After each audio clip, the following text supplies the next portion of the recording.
श्रीगुरुभ्यो नमः। ॐ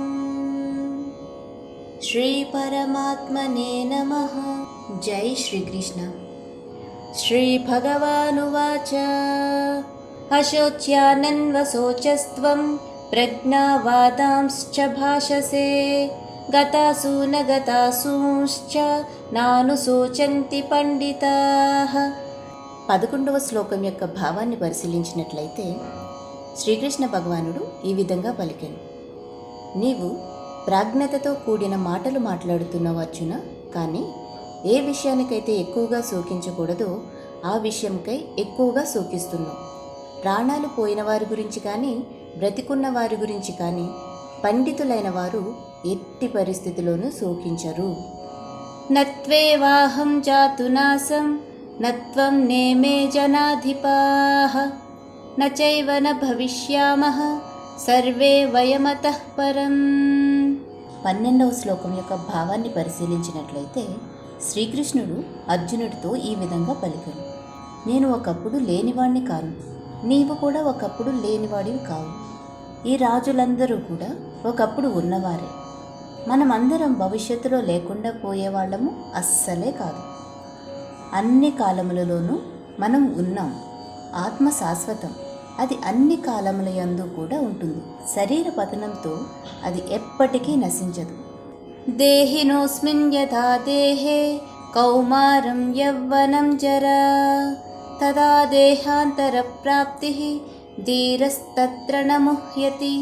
13వ శ్లోకం యొక్క భావాన్ని పరిశీలించినట్లయితే అర్జున, ఏ విధంగానైతే దేహంలో ఉన్న జీవాత్మ వరుసగా బాల్యము, యవ్వనము, ముసలితనము గుండా సాగిపోతుందో అదేవిధంగా మరణ సమయంలో జీవాత్మ మరి ఒక దేహంలోకి ప్రవేశిస్తుంది. వివేకవంతులు ఈ భ్రమకు లోనవ్వరు. మాత్రా స్పర్శాస్తు కౌంతేయ శీతోష్ణ సుఖ దుఃఖదాః ఆగమాపాయినో నిత్యాస్తాస్తి తిక్షస్వ భారత.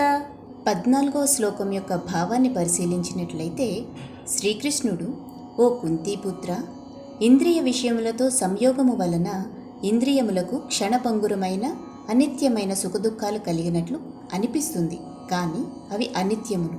ఇంకా అవి వేసవికాలము చలికాలముల్లాగా వచ్చిపోతూ ఉంటాయి.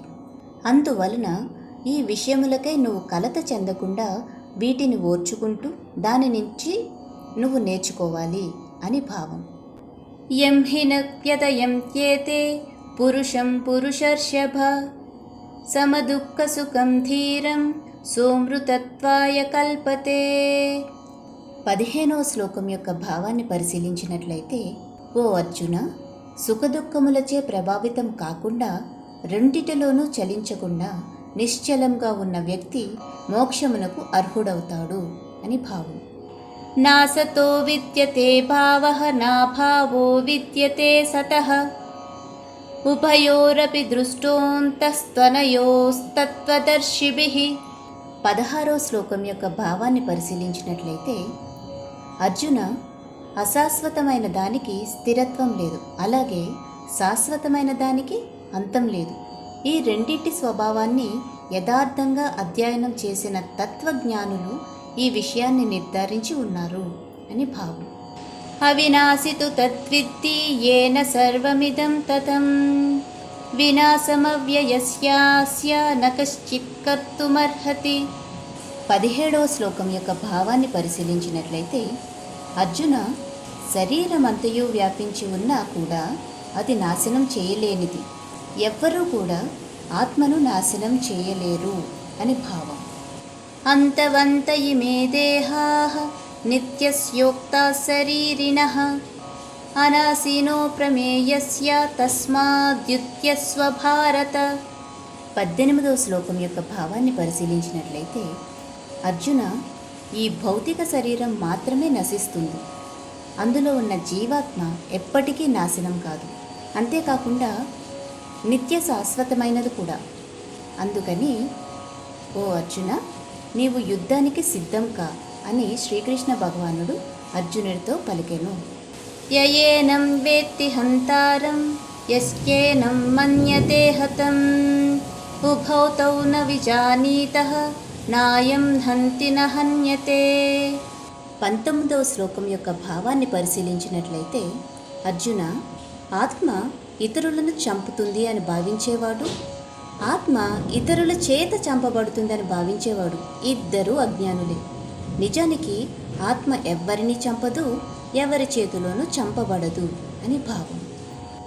న జాయతే మ్రియతే వా కదాచిత్ నాయం భూత్వా భవితా వా న భూయః అజో నిత్యః శాశ్వతోయం పురాణః న హన్యతే హన్యమానే శరీరే.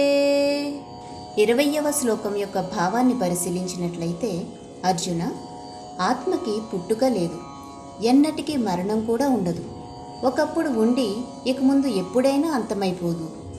ఆత్మ జన్మ లేనిది, నిత్యమైనది, శాశ్వతమైనది మరియు వయోరహితమైనది. శరీరం నశించిపోయినప్పటికీ కూడా అది ఎప్పటికీ నశించదు. ఈ వీడియో కనుక మీకు నచ్చినట్లయితే please like and subscribe. Thank you.